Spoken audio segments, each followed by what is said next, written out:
to YouTube. We're getting a little feedback on Laird's thing, but all right. Welcome to New Realities. I'm Alan Steinfeld, and this is a show I like to do with my friend Justin Land every other Friday, which is a channeling perspective. And we have two really amazing guests today. Laird Scanton, who's an expert on the Dogons, and Aurora Luna, who is a channel here in Sedona. And speaking of Sedona, I'm just going to do a little commercial. If you happen to be in the area, I am doing this book event here for my new book. Can you see that, Justin, on your screen? Looks good. Okay. My book is called Making Contact, Preparing for the New Realities of Extraterrestrial Existence, with all these people in there. But on May 2nd, come to the Unity Church, 2 p.m., for a UFO networking event with all the local ufologists here in Sedona, including J.J. Hurtak and Desiree and Bridget Nielsen, Peter Sterling, and special guest Travis Walton. And I can't go into who Travis Walton is, but he is probably the most documented contactee on the planet. He was missing 5 days on a ship. And that's another story. Just buy the book, okay? Go to Amazon. It's all in there, not Travis, but all these other people. And I'll talk a little bit more about that tonight. If you stay tuned, I'm interviewing Darryl Anka tonight on Scott Thomas's program called Straight Talk. That's on this channel. So today's show, my friend Aurora and Laird. Justin, why don't you introduce Laird, because you brought him on the show and I want to know more about him and why he's here with us. Yes. I got a tip from about a little over a week ago that about Laird Scanton from a friend of mine, Summer Wind. And I wasn't familiar with his work before. I was familiar with John Anthony West and his theories. And I really see now that Laird actually co-wrote a book with him, and he has a plethora of other books that deal with cosmology, with the Dogon tribe and the star connections, the pyramids. It's a long list, and what we have him on the show today also because he has I think an interesting take on channeling, so we can tie it in with that as well. But I'm looking forward to it. Great. And I'm here with one of the official channels of Sedona, Aurora Luna, who channels in the Elders of the Cosmos. The Elders of the Cosmos, right. And so many other, whoever we want to connect with. So these are the kind of guests we've been having on this program. And we'll do some channeling today. Anything else you want to tell us about, this moment in time that we're in? Well, we're in a very powerful moment, but I think everybody's already been sharing that who's been on this show, right? Right. But your perspective a little bit. Just that Gaia called us to be here for this time. We have a great opportunity to move into light, to move from carbon-based to crystalline-based through science, where spirituality and science meet, where our will and thy will meet, right? And that space in between. Right. And it feels very aligned to really move into the heart and just really connect with one another. And I feel even right as we're in the age of Aquarius, now we're in this time where we're all thriving through our connections with one another. This is not about, look at me, I'm so wonderful on any level. Yeah, no, I think you're right. I think we're family. We are getting to know that more and more, that we are part of a bigger perspective. So Laird, do you want to talk about what you were saying before about your connection with the Dogons, which, of course, if people don't know, the Dogons knew about Sirius and Sirius B before there were telescopes. They're incredible visionaries of African culture. So, you want to tell us a little bit about why that fits into this program and your work in that area? Sure. I sort of stumbled into learning about the Dogon tribe. The Dogon are a modern day African primitive tribe from Mali, which is sort of in the northwest hump of Africa. And this is a priestly tribe who live across hours drive, 8-hour drive across the desert in Mali. But the Dogon are connected to a number of ancient traditions, and my books are comparative studies of how different cultures understood the same symbols and the same concepts, centered on concepts of creation. But the symbolic tradition I work with comes out of a philosophy called Samkhya in India, which is a companion to yoga. It's sort of the cosmological half of the yoga philosophy. And the way it connects to channeling is that the perspective of Samkhya is that universes form in pairs, one non-material and one material, and that the non-material side has perfect knowledge with an inability to act, while the material side has imperfect knowledge with full ability to act. And so Samkhya says that there are routine attempts being made from the non-material side, either to communicate knowledge to the material side or to induce certain actions on the material side. It sort of sounds like the left and right brain a little bit, right? It's the same dynamic, actually. Energetically, it's the same dynamic. So Samkhya says the way these attempts occur, there are any number of different ways that they happen. They happen through vivid dreams, through meaningful synchronicities, through the unusual behavior of animals, through typical, through clairvoyance and other sort of paranormal effects that we all have experiences with, and that different people experience these things in different ways. The key in every case, from the perspective of Samkhya, is that the person give credibility to them and pay attention to them. That the simple act of allowing that there might be an attempt at communication happening sort of fosters it to you, it draws it to you. The same way that if you were at a cocktail party in a foreign country and found someone over in the corner who sort of spoke your language, you'd probably spend the rest of the night talking to them or trying to. Same thing with non-materiality. The people who are paying attention are the ones that the non-material is trying to communicate with.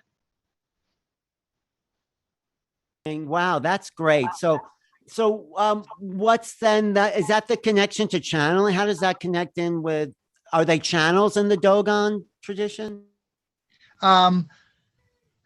My personal connection to channeling is that this research has brought me into contact with people who are connected to non-materiality in really interesting ways, many different ways. As a matter of fact, one of the things I love to hear is how a person experiences what they experience, because there are variations with every person.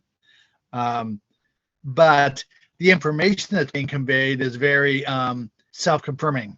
One of my first encounters with it was I had self-published a book back in around 2002, and had I was a software designer, and I brought the self-published book into one of the client sites I went to, and it was a medical group, and one of the doctors who was from India or Pakistan sort of took me aside afterward and said, I really need to talk to you, because for the past few years I have actively channeled symbols and words that I don't know what they mean. I keep notebooks filled with these images that I channel, but I noticed that many of them are the same things that are in your book, and I wanted to talk to you about what the symbols mean and why do you think I might be accessing this information. So channeling sort of came to me. I didn't really come to it. Well, let me ask you, have you been to the Dogons? Have you actually met Dogons? No, I haven't, because the way their system works, the way their esoteric tradition works, there wouldn't be a point in that. The dynamic between a student and an informant, and it's the job of the student to pursue the education and to ask the next question that's going to move their education to the next step forward. And the problem is it's about a 20-year process. And if a person comes in from the outside asking questions that are inappropriate to what they've already studied, the job of the informant is to remain silent or to lie if they have to put you off the track of what it is you're asking about. If you ask an appropriate question, they're required to tell you the truth. So if I were to come in from the outside and start asking leading questions about the Dogon symbolic system, I would get a bunch of blank stares. Right.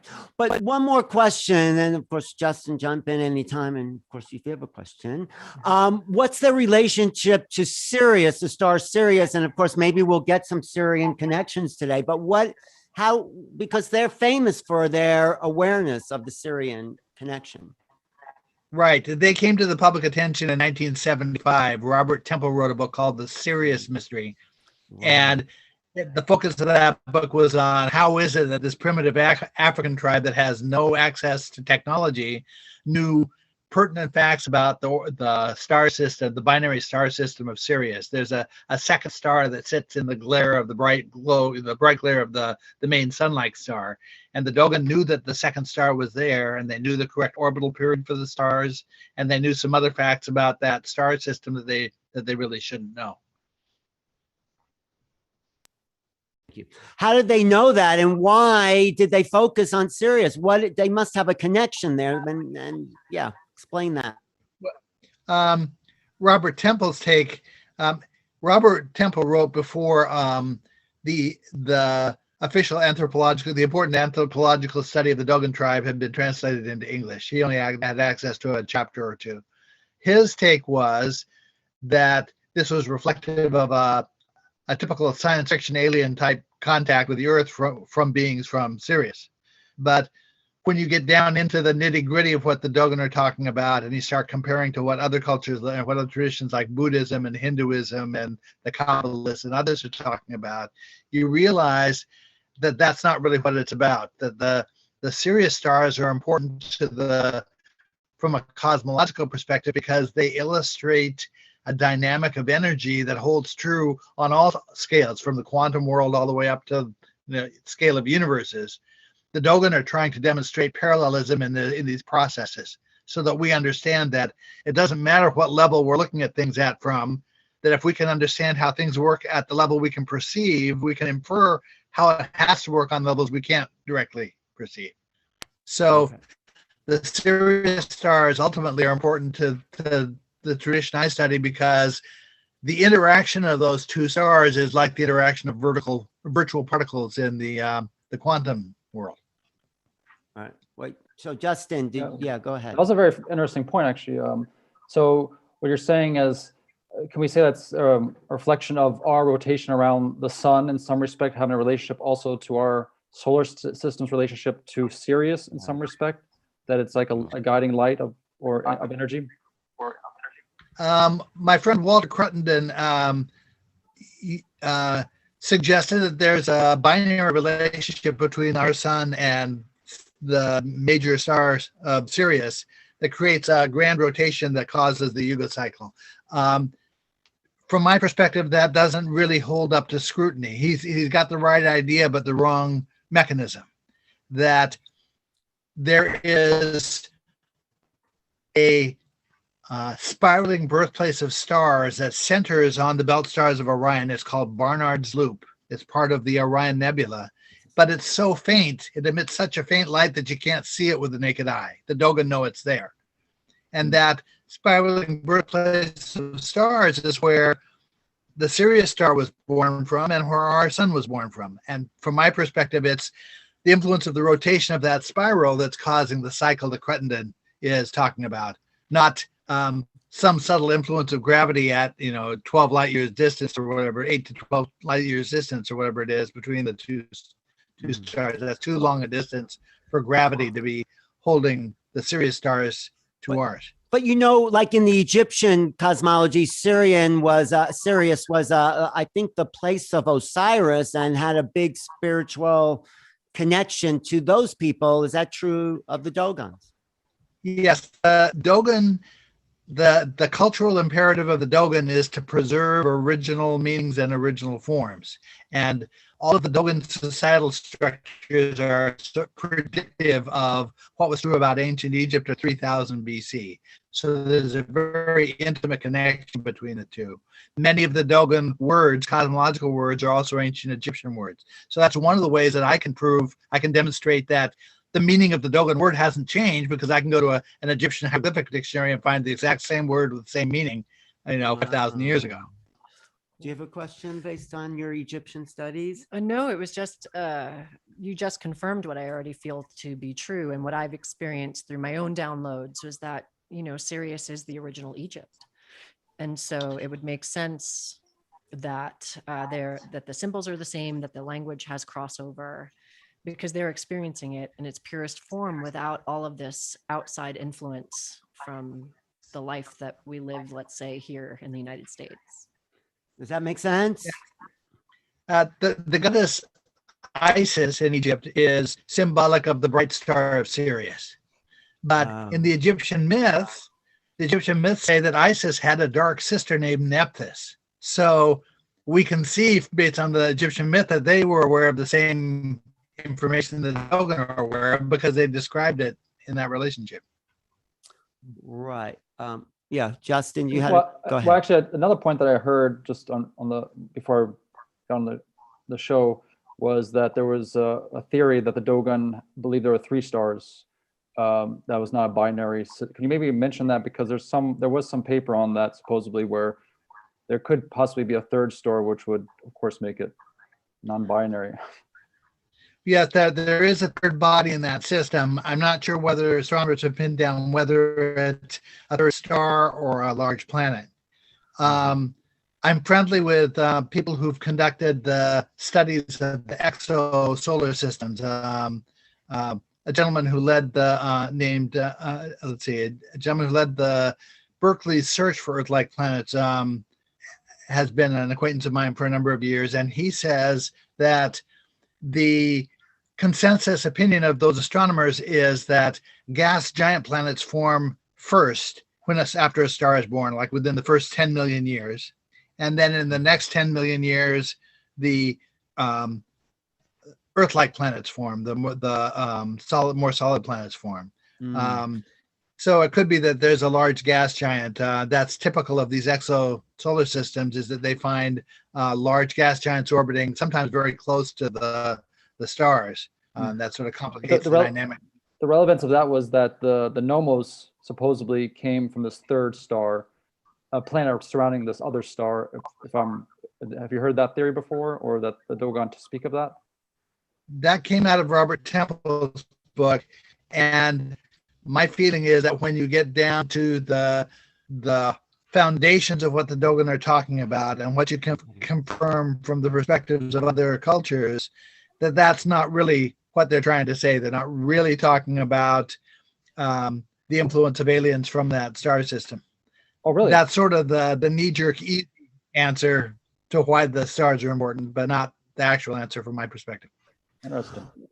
Well, let me ask you, and not to be like rude in a sense, like, what can we do with all this? What's the essence of this teaching in a sense?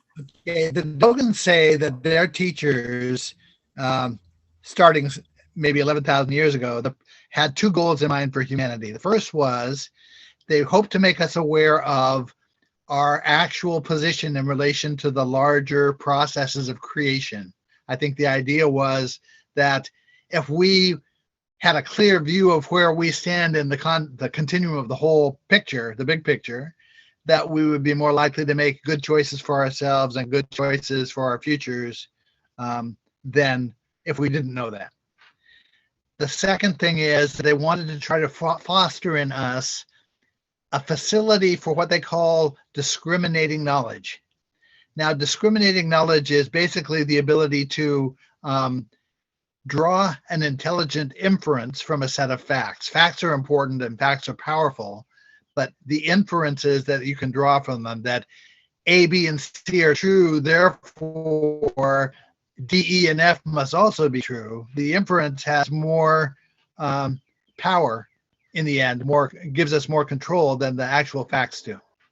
Oh, it's like quantum physics. I just been studying the difference between comprehension and apprehension, right. Where comprehension, you collapse the wave function and say, this is it. And then you get stuck. When you're in more of an abstract mindset, it's like many things are possible. Is that sort of the idea? Absolutely. In the field that I work in, it's very rare that you can prove something to 5 decimal points.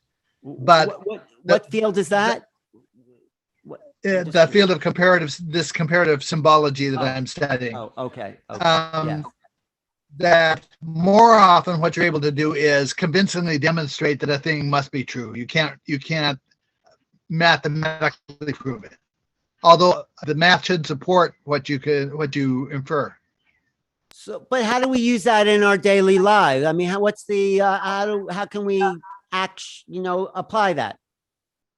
Well, the instructional system that I'm studying that began 11,000 years ago, one of the purposes was to establish structures for society, for humanity, that would be sustainable, that would make life better for us. It would create a peaceable situation. Now, many of these ancient societies were quite peaceable. They have not found evidence of armaments or artifacts. I mean, of weaponry or whatever. I go back to Tepe at 9,000 BC. On Orkney Island at 3,200 BC, it was a very peaceful place, no weaponry. Same thing on Crete. No fortifications of any kind found in Minoan Crete. So what's in it for us is a better life, a better understanding of how things work, a more peaceful life, and to be put on a path where we have genuine perspectives that are sort of commensurate with what other intelligences in the universe might have. So say that again, because I think I didn't get all of that, basis of that philosophy. Can you state it again about the symbolic, the abstract, all that? Because I want to take that. That in the world of symbolism, we quite often can't absolutely prove something in a scientific sense. But what we can do is we can demonstrate the likelihood of a thing being true. I'll give you an example. If we had one 4-year-old who witnessed a crime and witnessed who the perpetrator of the crime was, the testimony of a 4-year-old is inherently suspect. It's unreliable. You can't rely on a 4-year-old to correctly tell you what happened. But if you have 4 4-year-olds who each are independently telling you the same thing, now it rises to the level of corroborated testimony. That you've taken 4 inherently unreliable perspectives, but because they're all telling you the same thing, and now becomes testimony that would hold up in a court. Well, that's how these ancient traditions work, that the power of comparing what they each have to say is you've now taken something that's inherently uncertain and sort of leverage certainty out of it because they're all telling you the same thing. Does that make sense? How do you understand it? Yeah, no, it's even to me, what I'm aware of is that everything from a scientific level is inside, outside, outside, inside, right? So to me, there actually has to be that third star because everything we learn about creation is masculine, feminine, child, right? We learn, however, even if you want to say Father, Son, and Holy Spirit, whatever it is in that triad, there is the energy of creation. And so I love the perspective of the science, right? Because I come from the very esoteric side of things, but it matches. All the information is still the same. And the symbology is imperative because it takes us away from the ego and the mind that wants to create from old behavior patterns and knowingness that has been distorted. The symbols are pure, they're energetic, and there's something that we all can connect to and then identify it in a way that we're meant to experience it, which is not just mind, but heart and mind. And that's very fascinating. Einstein himself, all of the major breakthroughs that Einstein made came as a consequence of mind games, sort of mind games he would play with himself, imagining what if this or that. He would take a scenario in everyday life and then extrapolate from that what had to be true about the broader science. And then it was after the fact that he engaged a mathematician to validate that stuff. The problem with approaching these subjects from the perspective of mathematics is that these are continuums. And the further out the continuum you get to one direction, you reach a point of a singularity where math is trying to divide by 0, which it can't do. Or if you go the other direction, you reach the point of infinity, which is also a circumstance that math can't handle. If you're talking qualitatively instead, and you're talking about the relationship of things, we can shrink things down as far as we want to and not hit a 0. Right. So what's the best book you have that can really go deeper into this work? Because I love symbology because it talks to the greater part of our awareness. We need to think more in the abstract, what you're saying. So what's the best? One of the go-to authorities on the symbolic system writes from the perspective of Hinduism. His name was Rene Guénon, and he is an authority that is referenced by my go-to sources on Buddhism and Hinduism and other things. But the book is difficult without a good broad background in more basic ideas first. A person who tries to read Rene Guénon is going to their eyes are going to glaze over and they're not going to understand what it is they're reading. What about your book? What's the best book you have on the subject that you've written? My books sort of move geographically. I published a book last year called Primal Wisdom of the Ancients, which talks about how this symbolic system was formulated and the aspects of it that sort of reveal the hand of a really capable set of teachers. There were techniques they were using to try to convey information and try to preserve information that you would only expect to see from the very best teachers you had coming up through school. Oh, I'd love to. That's possibly a place to start. Another place to start, my first book, The Science of the Dogon, is sort of a side-by-side comparison of what the Dogon are saying is true about matter and what popularizers of science are saying about the same concepts. And they're so similar that you could almost substitute Stephen Hawking's paragraph in his book with a paragraph from the Dogon and substitute his diagram with the Dogon drawing, and you wouldn't change Hawking's book. Right, except the Hawkins didn't know about the ETs that are here. Right. Or he didn't admit it. Yes, he admitted it. So to think symbolically is sort of what I think the ETs are actually trying to tell us to do from what some of the channeling and like to get out of the certainty of like we think we know, and what John Mack said, we need other ways of knowing if we're going to understand the phenomena. So I think you're onto something really big, and it's a kind of shift of consciousness. Yes. It is a different way of thinking. There's a large overlap into the UFO experiencing field because in the tradition I'm working with, these symbols carry multiple meanings. Every symbol and every word carries a cluster of meanings. And that cluster of meanings, these are discrete meanings so that you can't just guess the secondary meanings if you know the first one. But the clusters hold together from culture to culture and from language to language. And so you can use those clusters to demonstrate that you've got parallelism between the two different cultures. Those same clusters hold true with UFO contacts. That John Mack was one of the researchers who documented individual witnesses of these events. What they're reporting plays out in terms of those same clusters of meanings. As a matter of fact, I reached out at one point to people in the UFO field to try to explain to them how you can go to an Egyptian hieroglyphic dictionary and find the same cluster of meanings that this group of witnesses just gave you in relation to a UFO contact.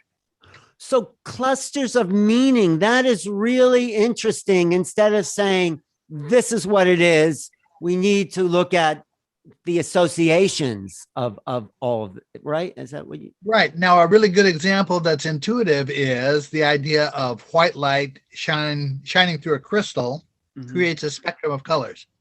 That's the dynamic across the boundary between non-materiality and materiality. Anything that expresses itself that way, for me, that's an indication that there's something more essential on the non-material side that we're seeing the expression of. Musical tones express themselves that way. There are lots of other circumstances that work that way. These clusters of word meanings work that way, which implies that the concept itself that's being expressed sits on the other side of that barrier. Right. Justin, you have anything? Yeah, I think that has to do with a lot with this is all being created by consciousness at one moment in time as well. I mean, there's no time, but the idea that that it can be from a different perspective, a totally different understanding of what this what we think is the same thing. For example, serious, in the meaning, the word itself is, what a coincidence, it sounds like serious. It's Right. called the dog star. And what a coincidence, this tribe is called the dog on star. We're telling ourselves a That's story of interesting. sorts. And some people, the scientists will be like, oh, it's just a coincidence.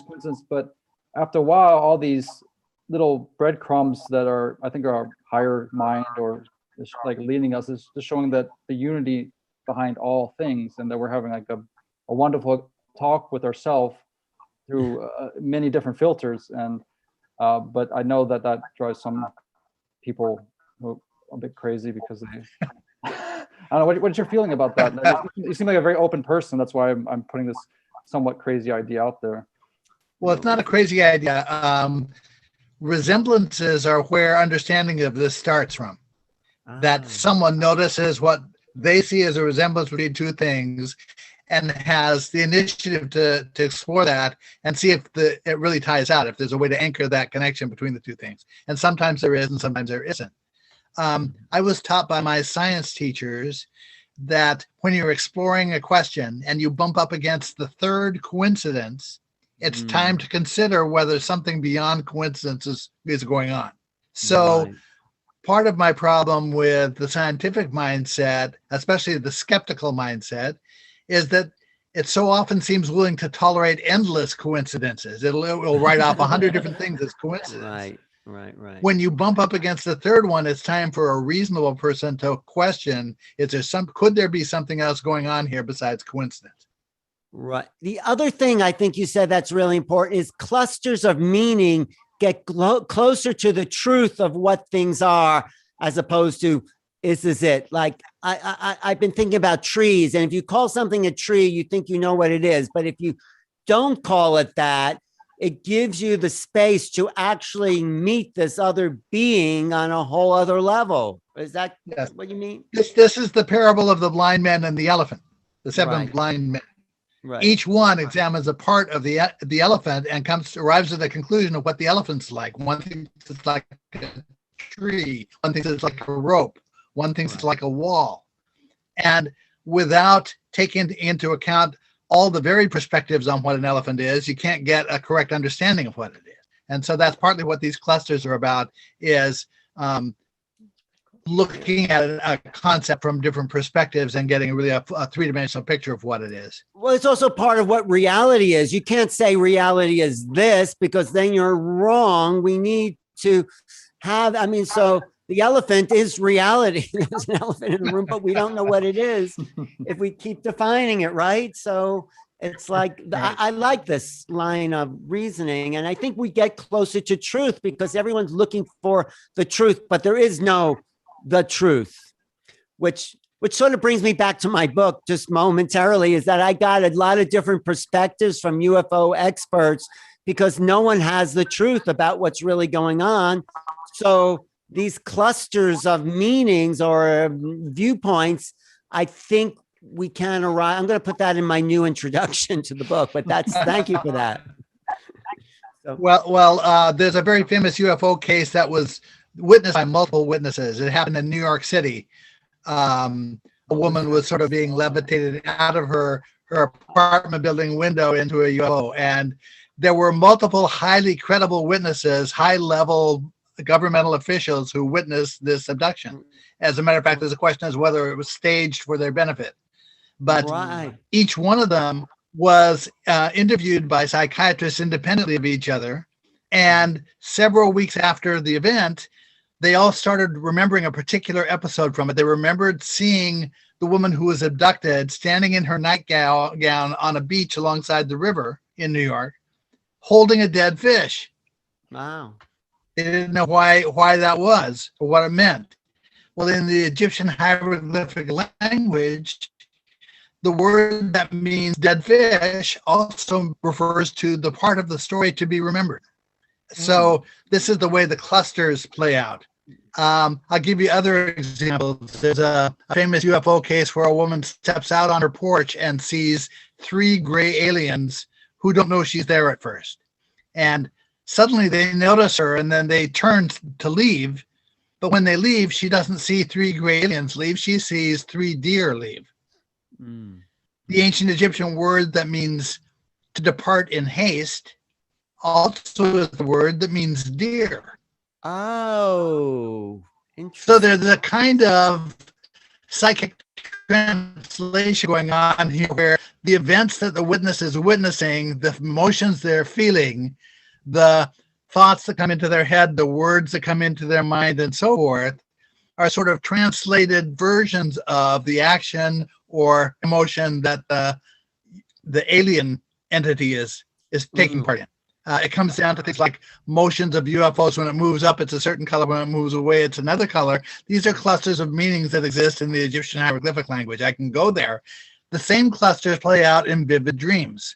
That if a person can tell me the key events and words and feelings and so forth that happened in a very vivid dream, I can go to an Egyptian hieroglyphic dictionary, look up the terms for all of those things, and discover that there's yet another word pronounced the same way as all those words that points to what the meaning of the dream was about. That is Laird, we're going to have to talk because I've got some serious dreams. Well, Wow. contact me anytime. I'm the only Laird Scranton on Facebook. You can message me or I can give you my email address. For sure. But what do you know about the Manhattan case? Because I think it was also the head of the UN that may have seen that woman. I think her name is Linda Yes. Napolitano. It's the Bud Hopkins case. But what do you know about it? No, just the same that it happened. And then the question is, was it staged so that it's out there so that people can stop denying that we are not the only people in a multiverse, right? We're not the only beings, sentient beings, intelligent, if we can even call ourselves intelligent, which is the funny part, right? Right. Life Right. form. Well, yeah, no, it's a famous case. But yeah, go ahead, Laird. No, go ahead. No, Well, there are other examples of how these words work. The Egyptian word for owl is pronounced the same way as a word that means to try to comfort. And so the suggestion is that some of these witnesses who say they saw 4 feet tall owls, which there is no such species as a 4 foot tall owl, what they were actually channeling was an attempt on the part of whatever entity they had encountered to try to comfort them. What about a rabbit? Do you know a rabbit or a bunny? I haven't looked it up. Okay. Cosmologically, a rabbit or a bunny refers to the concept of vibrations. The twitching of the rabbit is the salient trait that they're trying to relate to a cosmological concept. But there are certainly other things going on with rabbits that might pertain to a dream. Okay. So you include just a bigger cosmology, a possibility in your studies. I mean, you're looking at the world pretty different in a good way from a lot of people who want to make it into something, you know? Is that fair to say? Right. Well, all I'm doing is I'm following the perspectives of these ancient traditions. The idea, I was again taught by my science teachers that when you have, 5 possible answers to a question, what a scientist should do is, okay, pick the ones they think most likely first. But then for each of those 5 possibilities, until they find an answer, to sincerely entertain what the idea of that perspective is and just follow where it leads you.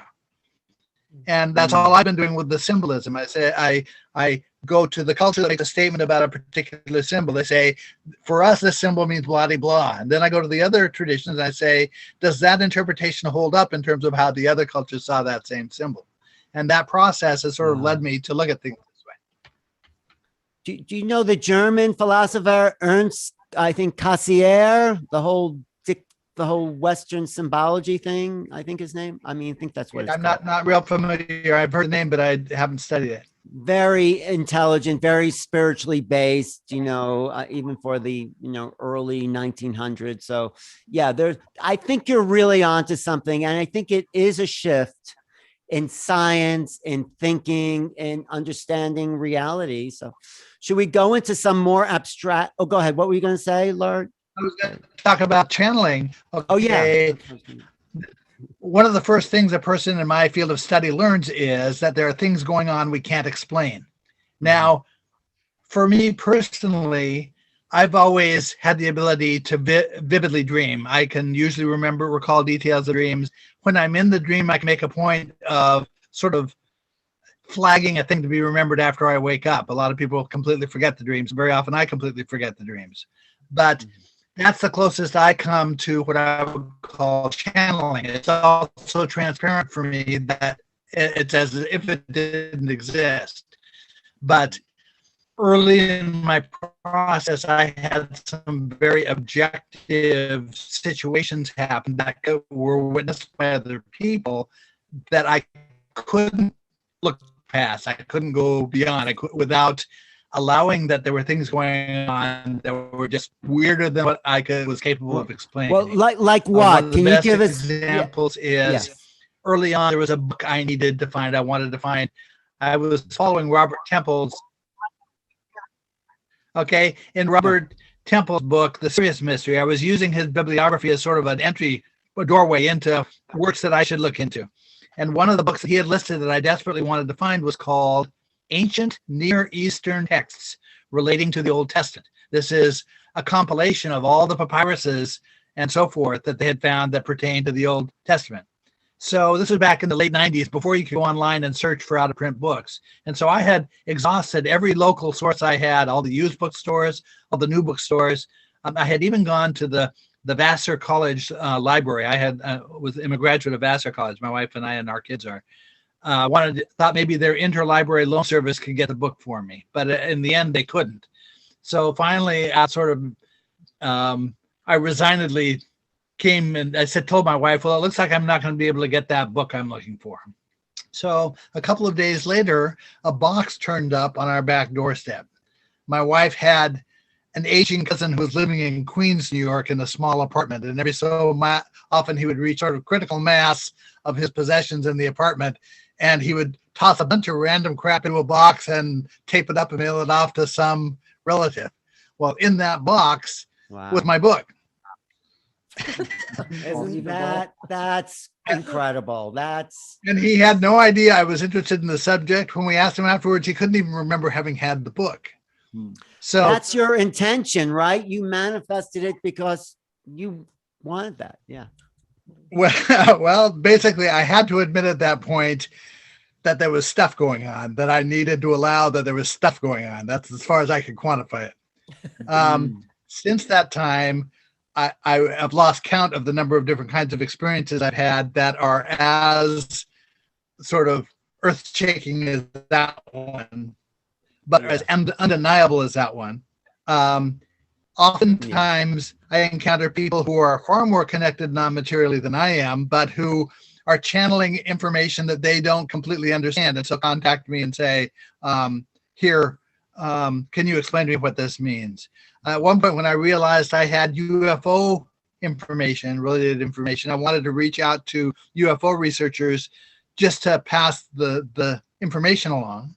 One of the people I was trying to reach out to was Whitley Strieber. I could connect you to him. I just interviewed him the other day. Yeah. Well, I didn't know that at the time he was actively trying to reach out to me, because he later told me his wife had said, his deceased wife had told him that if he wanted to make sense of the things he was experiencing, he needed to talk to me. Wow. So we eventually linked up, and I've done several interviews with him. Oh, great. And now I'm sort of in fairly contact with him. But he's one of my so it's people of that quality who, yes, he's one of mine too. Yeah. It's people of that caliber who have sort of been providing me with information. Very, very often what will happen for me is that I've had entire books sort of fall out of nothing for me, because some stranger located distantly will send me an email asking me a question about something I don't know, and I've learned to have the sense to follow up on those. Great. Amazing. That is a great story. Yeah, no, thanks. And maybe why don't we hear from some little abstract voice out there with Aurora? I mean, is anything else you want to say before Aurora? No, I'd love to hear what Aurora has to say. As I said, one of my favorite things is hearing how other people experience things. Yes, and going into channeling. And Justin, you have anything to No, say? I just want to say that this is what the show's about. I envisioned that, you know, people, experts in fields would Mhm.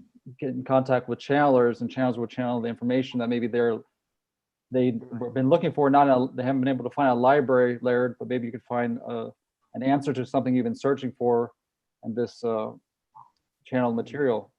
Yeah. Look No, forward. and I think what you're saying is really important, Laird, for understanding our own minds, understanding how we really think. The real nature of thought is what you call a cluster of associations. That's we're operating on that all the time. You say this, I think that, and this, and this, and there's always clusters of meanings. And what education or schooling or tries to just put you in this limited viewpoint, you know, it's limited, what Joseph Chilton Pierce called semantic reality. So this is this. And do you know Joseph Chilton Pierce's work?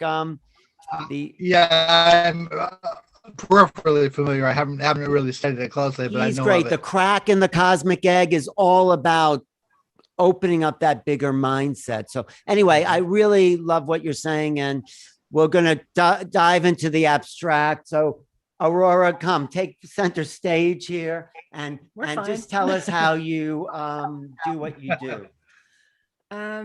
What I do is that it's already there.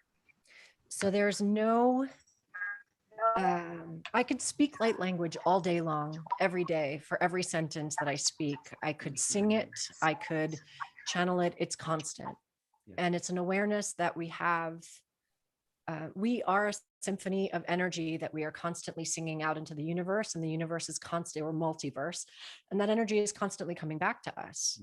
And when we choose our vibrational frequency, I do a lot of work around field cohesion, meaning I take my physical, emotional, mental, and etheric bodies, and I'm constantly aligning them into a cohesive field of energy with the awareness that the story is the ego, and all that fun stuff wants to come up and start to manipulate and make sure it survives. Right.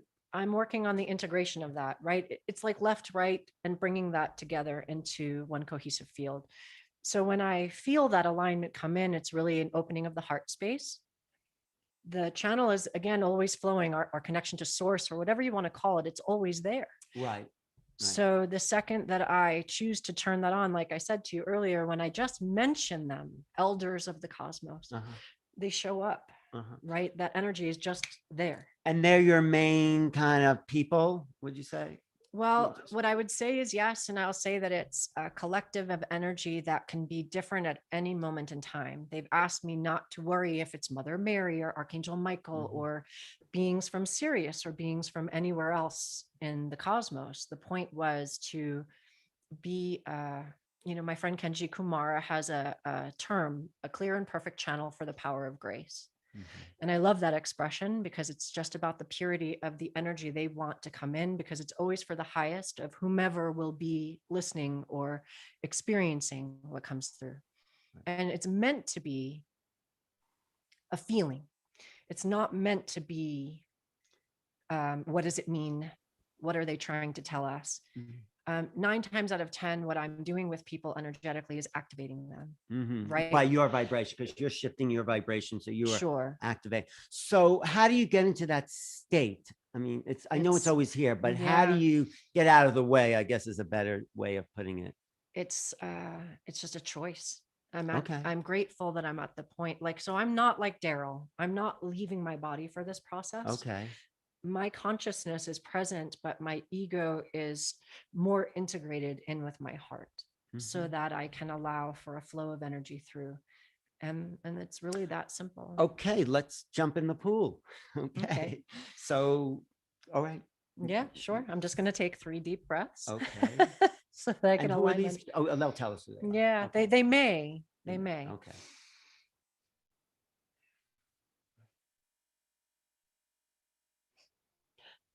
Shoranawai wata itura kai yatsa ea. Soranea ya isha makai toratseya neo. Wa ina kurba ata I sayo chara ea kai. Sormatsa I tora I yane shamakawe. Ra itsarakaya ush vu ayarano. Sorawe yaya ito sakeyo yash. Mar buraya saneya wa it. Shur uba aya nur bai. Sarai na ish basho. Hi. Can you do a little translation of that? A little, because they I'm- really ask for the energetic of to feel rather than to be in the mind. But I get that I'm with three gentlemen, and so that's okay. Right, thank you. That doesn't mean that you're not in your hearts. But Yeah. the men want to know. So it's Well, I just, got a feeling it felt really nice. Thank them Yeah. for showing up. But sure. but That was a kind of what felt like a Lemurian kind of frequency or a divine feminine energy. But mixed, not just Lemuria. I'm not getting any other specifics on the location energetic, but just an energy of divine feminine. And the message is really to believe that unity is possible. Are you okay? Yeah, it's just I can't stop the energy from That's okay. flowing. Don't so stop yeah. the energy. Keep it flowing. The breath is just a lot of energy coming through my That's- vessel. That's good. So it's an awareness that in order for unity to be part of our reality, that we must believe it is possible, and that we can, by going into the heart and by using that ancient pathway of the mind heart based reality, that we will experience it. Well, do they have more to say? It feels like there's more energy floating Yeah, around. there can be, but this one feels more masculine in its Okay. frequency. Whatever.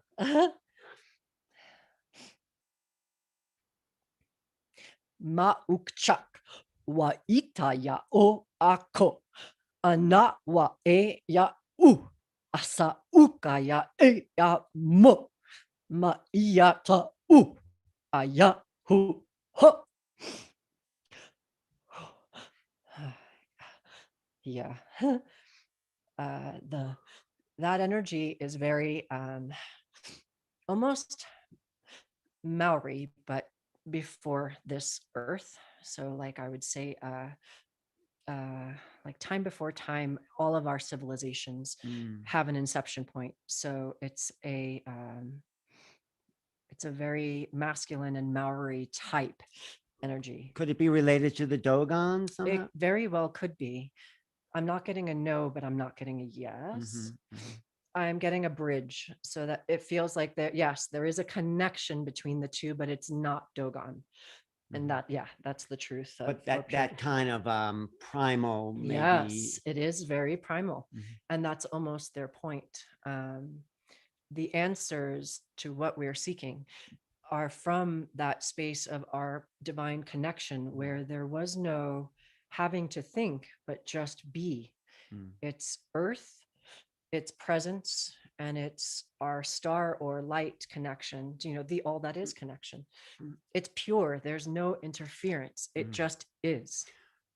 Can you take questions if Sure. do you guys, I'll unmute you. Just do you have anything you want to jump in, Laird, or I unmute yourself because I muted you because it was getting feedback. Unmute one more time. Unmute. Yeah, there you go. There we go. Yeah. No, that was very interesting, and I agree about the Maori connection being an indirect one to the Dogon. The Maori language is built from many of the same syllables as the Dogon language, so I realized very early on in my process that I could predict what a Maori word meant based on its word structure, the syllable structure. But I agree that it comes to indirectly, not directly from the Dogon. But do you have a question? Yeah. At what point in your process did you realize that you were connected this way? How early in your life, and how did you manage to deal with that? I've been singing light language since I was basically out of the womb. But the challenge is that, of course, nobody knew what it was.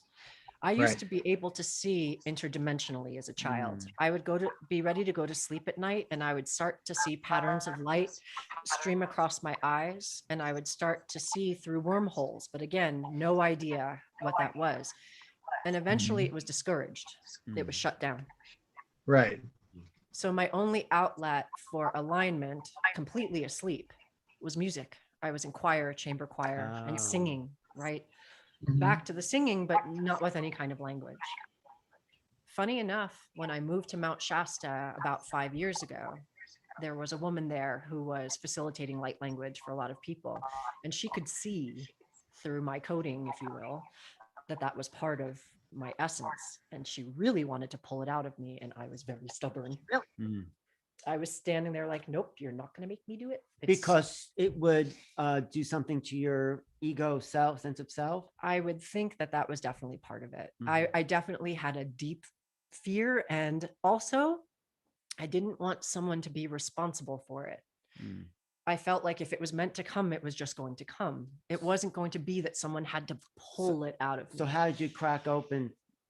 I worked with a different person who just helped me come back into my sound, because while I did choirs and singing and bands and all that fun stuff for many years, it shut down for about 15 years, maybe 12 years.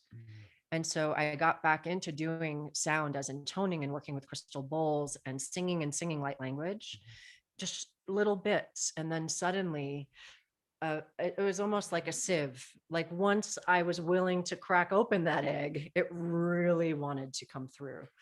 And at that point I stopped resisting, because I really felt like it's such a loving presence to open to the divinity that we are and that we're connected to. It would be interesting to take some of those sounds of the light language and analyze them in terms of what you've studied, Laird. Have you done that? I recognize certain words in there that I assign particular meanings to, but I have not tried to translate entire passages of words. I translate individual words, and I can understand what several words in a row might mean, but I have not tried to. There's more going on with ancient texts in particular than meets the eye immediately. A lot of these were originally meant to be spoken the way you just spoke, and when they were put down in written form, the written form was seen as sort of a security breach waiting to happen. Right. And so they took advantage of these clusters of meanings of words, and instead of writing the word they meant, they wrote a different word that sounded just like it, so that when the text was read aloud, we would get what you just gave us. But when it was interpreted by someone who thought they understood the written language, they get gobbledygook. Right. So could we do an experiment here? Like if she goes into that again and see what you get? I know, just kind of playing, should we do that? I heard the word aya in there, which I take to mean I, myself, I, me. I'm interested to find out if the phonetics really do overlap. I'm not sure how we do that without your providing your sense of translation of even a sentence or two. Let's try one and see what just to we'll just try like a few if you are up for it, and then see what you can make of it. I would want to know how much of instinctive resistance you have to doing that if that's not a process, because I respect the no. Oh, that's very kind. No, we're just playing. Right. That's what it feels like, play. And so I don't feel like there's any resistance. But they gave me like 3 words just now, like, and that's all you need. Okay. It doesn't need to be, the dialogue. So the first word that they gave me was burakai. Okay. And that doesn't really align with any of the phonetics I work with. Okay. Broken down into syllables, Buddha is a concept. Bura, R-A. So it would be Bura. Okay. Burakai. Bu implies the concept of a place to me, and Ra implies the concept of materiality. And Kai, it is like energy. Kai is the concept of an embrace. So you put all that together, yeah. The energetic process we're going through is the material embrace of a non-material place. Right. Wow. That was Good pretty job, cool. That's great. Good one. I think this should be like a game show on television. Awesome. Well, this is how language maybe started. What if the first people around a campfire started channeling light language and they began to try to figure out what the other was saying? I mean, that was the Bible with the speaking in tongues. I think that this is definitely a process that we think that language is somehow, a coincidence, and somebody sees an apple fall from a tree, and then one guy says that's an apple, and everybody agrees with that guy. Well, the old languages, they say the indigenous language, Sanskrit, Old Chinese, maybe Hebrew or Egyptian, have a relationship to the vibration of the essence of the thing. So the word, or what we call the word, is actually the vibration of the apple, not just some arbitrary words that have come down to us. Is that right, Laird, in your understanding? The Egyptian word for dog is wow. It's the sound that a dog makes. Oh, right. Which makes perfect sense. So there's that level of understanding. I can well believe that with many words it could go beyond that down to a vibrational level, but the obvious place I can anchor it is at that level of the word intuitively representing the thing it represents. Well, this is what the gematria is in the Hebrew language, that the letters spell out the vibration of the thing it is. So Right. I think that's probably true in Sanskrit as well. And so I don't know. But I just want to ask Aurora here, how do you work with people? What's your process? Would you counsel? Talk about that. Sure. It depends on the person and what it is they're coming to me with for what they need. So I meet everyone where they are.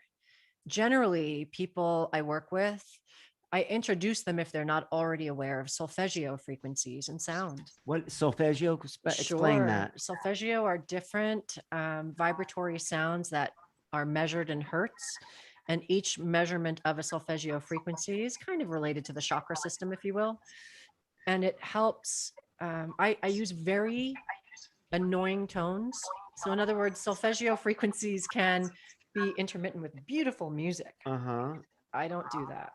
I ask them to listen to the pure tone itself, because that pure tone is part of an energy frequency that will move something energetically in the body. Can you give me an example? Do you want to do one for me or Justin? Or you're so funny.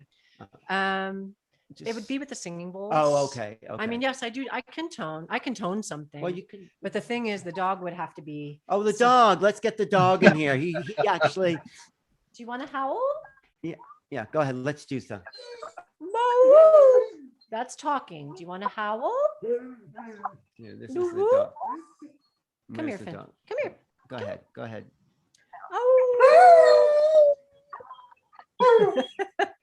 One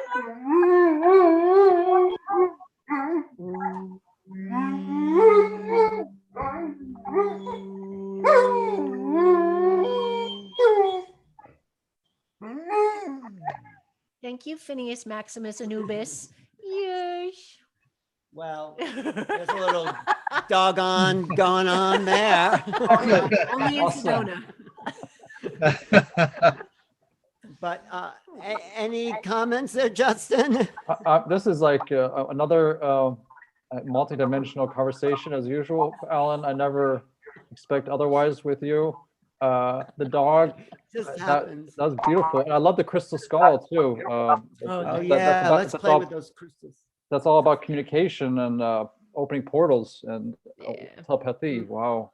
Yeah.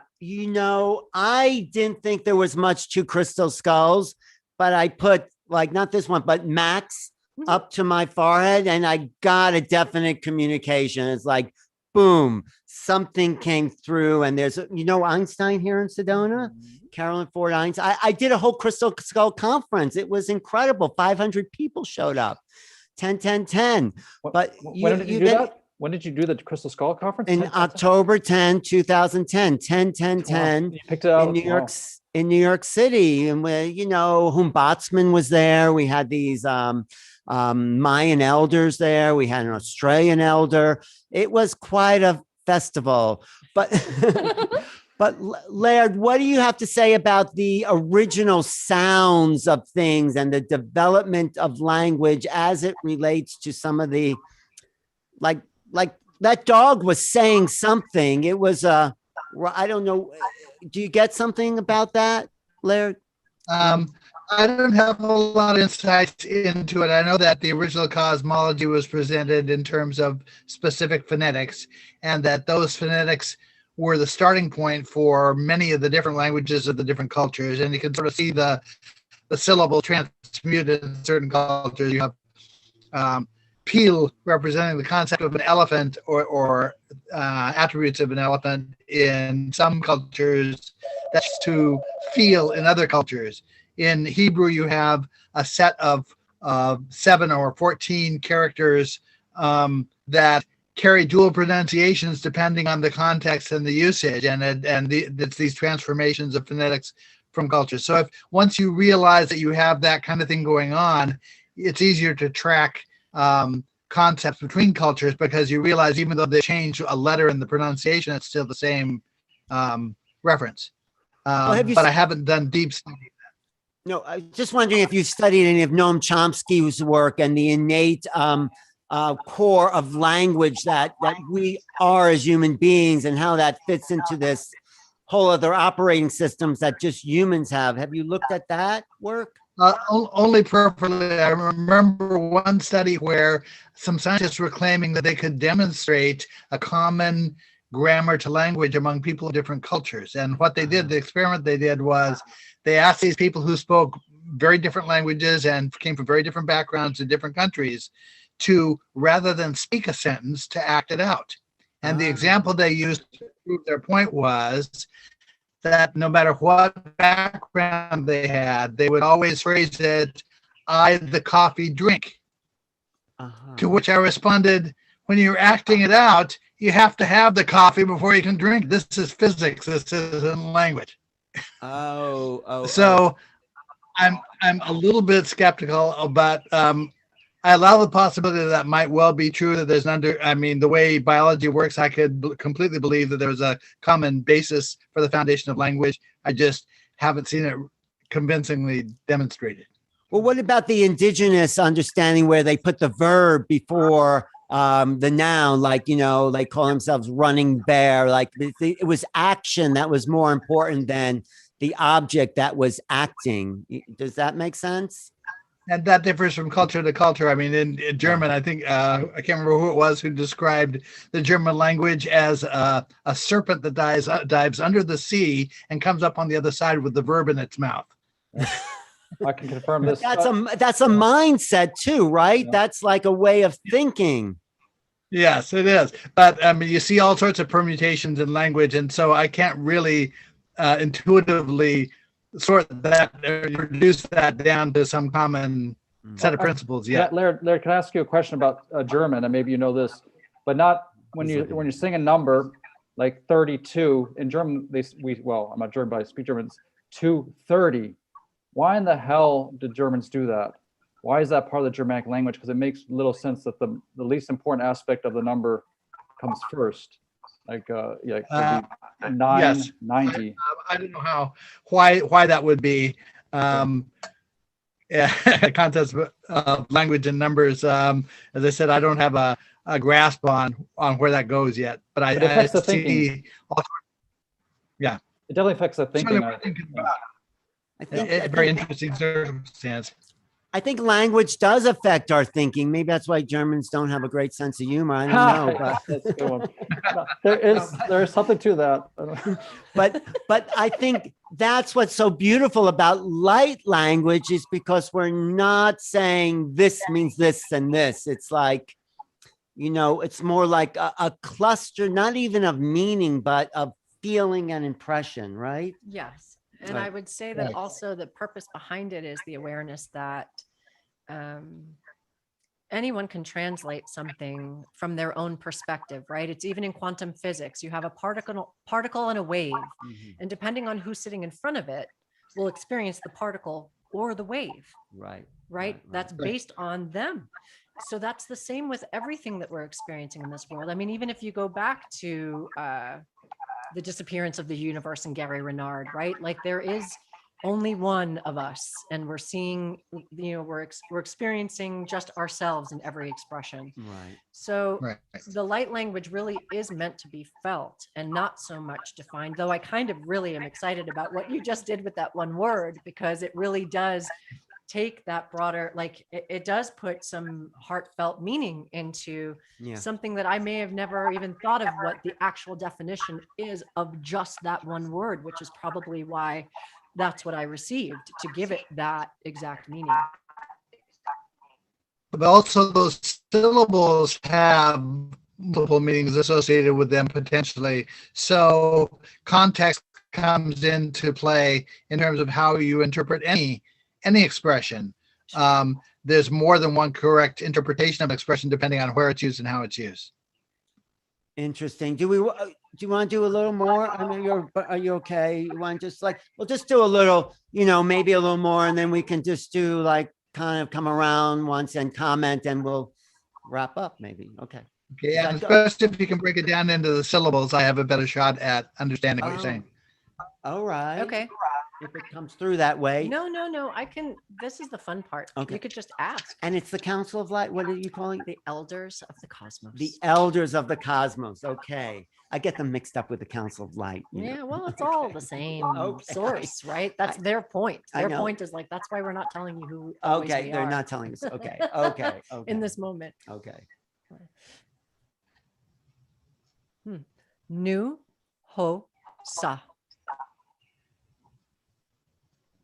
Is that it? Yeah. Okay. They're making New sure is Laird the doesn't- concept. New is the concept of. It's a term that refers to water in many different cultures, but it's specifically connected to the idea of non-materiality as waves. Wow. Ha is the concept of raising a thing up. And sa is the concept of knowledge.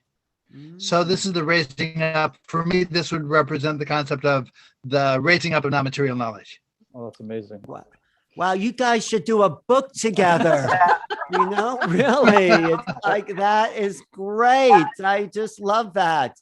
I love the symbolism here too, that it's the divine feminine and the masculine. Do we call it divine masculine? Can we say that too? I mean, Absolutely. Yes, of course we can. Yeah, I always hear the divine feminine, but I don't hear the divine masculine. But We are the divine masculine. Absolutely Yes. you are. we're putting definitions. We're getting this essence coming, the energy, the pure love expression, and putting it into concepts and form. It's like creation. It's just it needs both energies. Yeah. It's the same energy, but the point and the wave. I mean, you're creating the wave, and we're like just putting points in it, and to look at it and enjoy that. No, that's a great way of understanding it, because we need both sides of our brain to function, right? Like the Dogon said, you can have abstract knowledge. Is that that's the original thing you said here, that you can have this non-material understanding, but you can't do anything. It's not manifest. So you need the other part to manifest it, right? Is that what you said, Laird? Well, Osiris is one of the connecting, overarching concepts that ties the very ancient aspect of this, the 10,000 BC aspect, to the later aspects of it. And Osiris expressed in several different forms in different cultures, but it's all the same stories, all the same dynamics, all the same relationships. But what's being represented at the bottom level for me is the dynamic of consciousness itself. Consciousness is simply the ability to integrate two perspectives, one of overview and one of detail. Wow. The ability to break a thing down into its components and build it back up into its original thing again is the action of consciousness. And that's what's represented by Osiris from culture to culture to culture, from my point of view. That is great. Just on a similar note, I think the original theater, the Greek theater, began when people would be able to channel through the gods or whatever was out there. And then they lost that ability and had to write it down. So they became plays about the gods instead of the pure channeling of the gods. So right. Socrates had the same attitude towards written language that the Dogon do. Socrates felt, I opened one of my books with a quote from Socrates about written language. He saw it as a degradation, a way of a person misrepresenting that they knew a thing, then they hadn't really mastered it. An example I give is, would you rather learn leather bookbinding from the person who had been doing it for 30 years, or would you rather learn it from articles off the internet? Right. The person who's been doing it for 30 years has an overview of all the different ins and outs of the skill, and is going to be able to tailor what they're saying directly to what you need to hear to learn it. Well, the same thing has to do with sports. And you want to read a book about how to ski, or you want to watch someone ski, and your body sort of can just get it without the knowledge that this is this and this is this. So it's true what you're saying with. Well, I would like to say a side note to that: the acceleration of understanding because of things like the internet and YouTube. So you can watch somebody skiing like an instant and see a professional explain it. It's different than being with them, but it's given us an extra access to jumps in knowledge. Like I can see people doing tricks, and then I can know it's possible, and then I will, it's in my reality, and I feel like that's maybe. But it's the body to body communication I find that is direct. True. Direct. I mean, the master and the student. I agree. Yeah, but it's interesting you brought up Socrates, because I think we have a really misunderstanding of who that person was. I mean, they say he's the beginning of Western philosophy, but he's a mystic. He was in the Apology, I think, Plato, about the trial of Socrates. He talks about being visited by the divine feminine in his cell there when he's waiting his trial. So, and he had this vision. He had the daemon, this come to him and guide him. And that's actually making a resurgence, the idea of the daemon versus the demon. Do you know that? Can you talk about that a little bit, Laird, the daemon? That's not really a focus of the work that I do. Part of the reason why it isn't is because there's a fundamental difference in orientation in the Dogen mindset or the Samkhya mindset from what we think of, where Christianity has an opposition between good and evil. The Dogen have the same opposition, only it's between what they call truth and error. It's a non-judgmental opposition. And so if you don't have a concept of evil, there are many other things that you also don't have a concept of, that you're not trying to represent a concept. Well, the ancient Greek and the Socratic way, the daemon wasn't even, it was the guidance. It was a different actual word than what the Christians may have made it into. It was the inner of an avatar in India. Yeah. Patrick Harper has a great book about that daemon, D-A-E-M-O-N, about and that shows us that we all have this inner guidance. Basically, it's not a negative thing. It's the positive connection, and that's what I'm saying. Socrates was a mystic in the sense where he was guided by a kind of inner calling, but that's a whole other conversation. Okay, but any other comments, Justin, here about anything? No, I mean, yeah. I find this to be a fascinating. We jumped around so much with topics, but I think it's the way that it's supposed to be in these conversations. And I did not expect at all that, I mean, this connection with Laird and then Aluna, like this would be such a representative of how knowledge is from non-physical transmitted to physical. She's actually transmitting something, a very non-physical thing that can't be put into words. And we're trying to understand it, and we'll never get the complete essence, but like she said, feel it in your heart and don't try to, you can understand it with some ways with our, intuitive rational minds, but at the same time allow for that space of it's that loving space of expression, just pure expression. Any comments? Oh, this was remarkable. I had no idea what was going to happen today. Alan and I connected and he said, hey, let's do this. And I was like, sure. No idea what to expect. No idea what the topic was. No idea what was going to be. Well, and we just met online here, and I was in Sedona, but I knew about her and said, well, we can meet, but I have to do this program about channeling. And she's a channel. So it's like, What a coincidence. it's strange. But Laird, I really appreciate the depth of your study. It's now that I get what you're saying, I think it's very important, so, Joe, Well, there certainly is plenty there to keep me busy. Let's put it that way. what are you working on now? Can you tell us? Sure. The Dogen correctly describe the formation of matter from waves to the atom. But they also talk about a whole descending structure from there that the popularizers of science don't talk about. And so what my present book is about is finding the sensible scientific correlations to that descending piece. I'm writing about how universes begin as root energy and how that eventually translates upward to the atom. And through that process, you're able to illustrate what the parallelism is in the energetics and in the dimensionality and things like that. And there's an awful lot to be learned. Things that we take as symbolic when we interpret them at the level of the quantum domain, the concept of a sleeping goddess, for example, who awakens to create the stages of matter. When you get down into the root energetics, become literal, that the statements that look symbolic from a higher perspective turn out to have literal truth to them. If you understand them as they're taken, you're right on the point of what the root energetics are. So that's what I'm finishing up a manuscript on that right now. Oh, great. I want to see that book. Do you have a name for that book at all? It's going to be called Amma, the Spark of the Universe. Amma and the Spark of the Universe. Amma as in the Great Mother. Is that what you mean?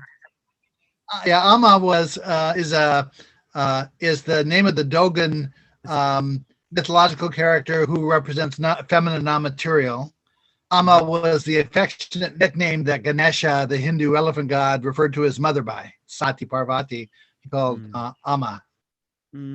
It's interesting how there's seems to be like these core words for mother and father in many languages, right? I mean, is that right? But a lot of those boil down to the sounds that a baby can easily make, and right. So those names tend to center in the Baba, Mama, Mama, Dada. Right. Someone, I just looking on my online chat. Someone says, any thoughts on pareidolia? Do you know? Yeah, it's the idea of being able to hear colors or see sounds. Like synesthesia. Is that like another word for synesthesia? Yeah, pareidolia, I think is what it's referred to as. I don't have any particular insights into it, but I'm sure that it's all wrapped up in the consciousness. Concepts of consciousness are parallel to the energetics I'm talking about. That's another field that I need to dig deeply into.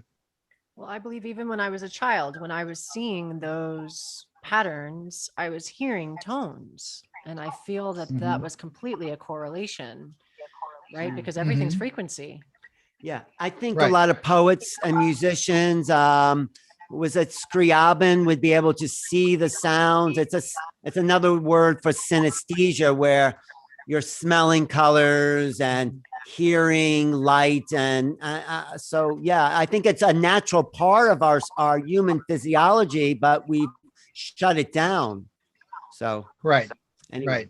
And who knows how much of that kicks in when we get more towards the center of the energetic cycle, we get more towards the equinox of the bigger cycle, what capabilities there are. Oh, someone said actually that her meeting for pareidolia was seeing faces and everything, the ability of that too. Have you heard that? I have not explored that at all. Trying to relate that to anything symbolically that I can connect to. The concept of a face or a head is an important symbolic concept, and that does relate energetically at different levels, but I haven't seen it conceptualized in under a term.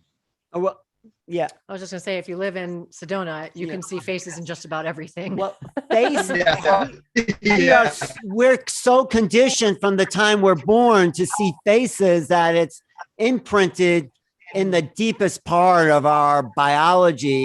And so Right. everything is a face. Leonardo da Vinci used to talk about just playing that game with clouds. He says that's an activation of creativity to look for the face and things. So Right. Actually, that effect of consciousness is one of the biggest obstacles to the work I do, because it's very hard to shut that down. And so researchers end up thinking that there's a connection that's legitimate because they can see it, they can imagine it, and they go chasing off after that thing that's not really a real thing. And Wait, my solution for shutting it down is, go ahead. no, I just be a little more specific. Shutting what down exactly? Okay. The human brain is wired to see patterns where they might not really exist, like seeing faces in clouds. Right. They might not objectively exist. So to avoid doing that, one of the rules I make for myself is that interpretations have to begin with one of the ancient cultures. Someone in some ancient culture has to flatly say, this thing I understand to be this thing. And then I'm in a position to go off and try to check that out, prove or disprove it or anchor it in some way. But But could it again, be? as soon as the interpretation starts with me, Yeah. as soon Go as ahead. the No, go ahead. interpretation, sorry. No, I wanted to hear what you have to say. No, say that sentence again. That anytime an interpretation begins with me, that it's I'm the authority who thinks that this represents that, I'm off the track. I need to be pursuing what my job is to pursue what some other ancient authority said a thing means. Right. But could it also be, if you see a face in the cloud, I'm not saying it's that, but there could be a meaning for me if I see something out there where the universe is coming to me in this form, right? Yes, although with meaningful synchronicities like that, what I normally look for is self-confirmation of meaning. You'll see it in more than one context, or you'll see this happens in myths, it happens in dreams, where an idea, it happens at Göbekli Tepe in the symbolism of the site, where the meaning that you're imagining to be true is repeated in a different form to say the same thing. There are at least a half dozen or more symbolic elements at Göbekli Tepe that represent the concept of a sanctuary being the place where non-materiality and materiality come together. And it's through that self-confirmation that you can have some confidence that what you're seeing has reality to it.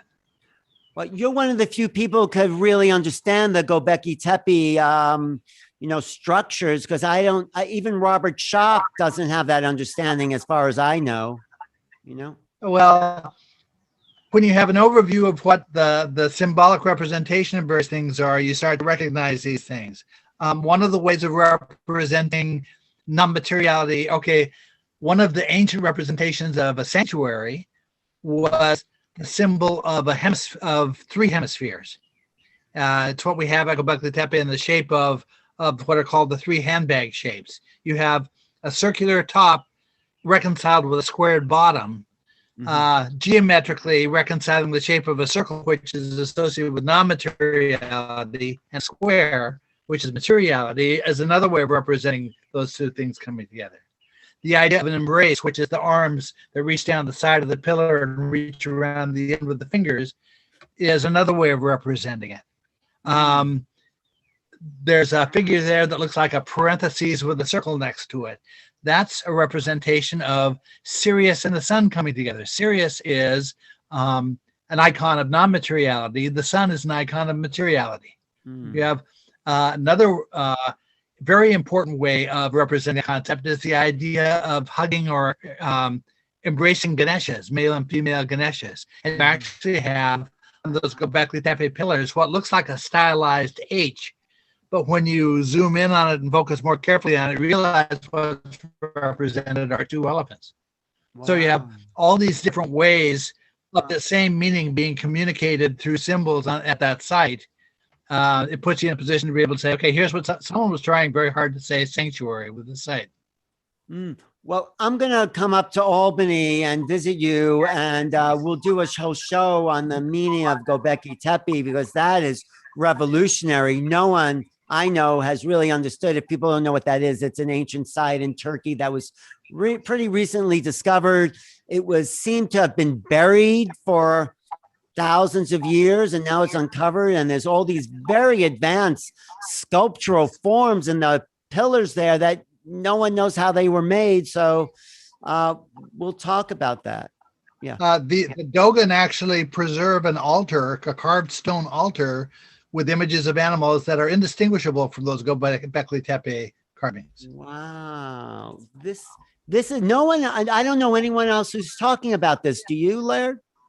Not from the same perspective. I don't know if you know who Jimmy Church is. He runs a national radio show. He's talking about possibly taking a group into Göbekli Tepe after Jimmy COVID travel Church problems. Yeah. And I'd so love to take you on a tour that I would do there. Let's go. Yeah. Okay. As soon as travel opens up. Yes. Okay. And how can people reach you? What's you have a website? There's a LairdScranton.com website, but it was a fan site and it's not very well maintained. Easiest way to find me is either through my publisher, innertraditions.com or simonandschuster.com, or through Facebook. I'm the only Laird Scranton on Facebook. I just added you. Okay. And I'm going to add you to. I would love to connect and see what else you can teach me about language. Well, it's no coincidence that you're both here at the same time, right? That's unbelievable. And Justin, I guess we'll do this again in 2 weeks. Definitely. See what other surprises the universe has for us, right? It's only surprises. Don't plan for anything. That's the rule of the day. Just expect the unexpected. This is another level, and I'm just going to have to digest it again. Well, if you do want to plan for something, if that's in your agenda, plan for this event. If you're in the Sedona area on May 2nd, it's a free event at the Unity of Sedona, or get this book online, which is really, Laird, you gave me a really key there.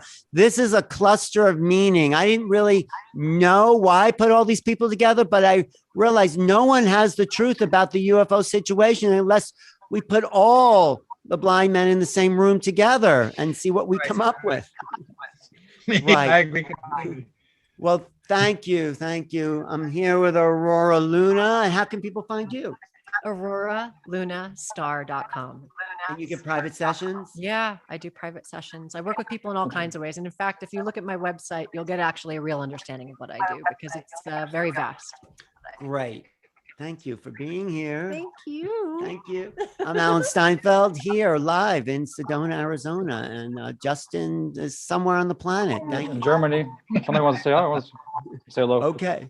Thank you. And thank you, everyone in the chat room. We had a really good chat there. Candace, Leanne, and yes, making contact. We are always making contact. Okay.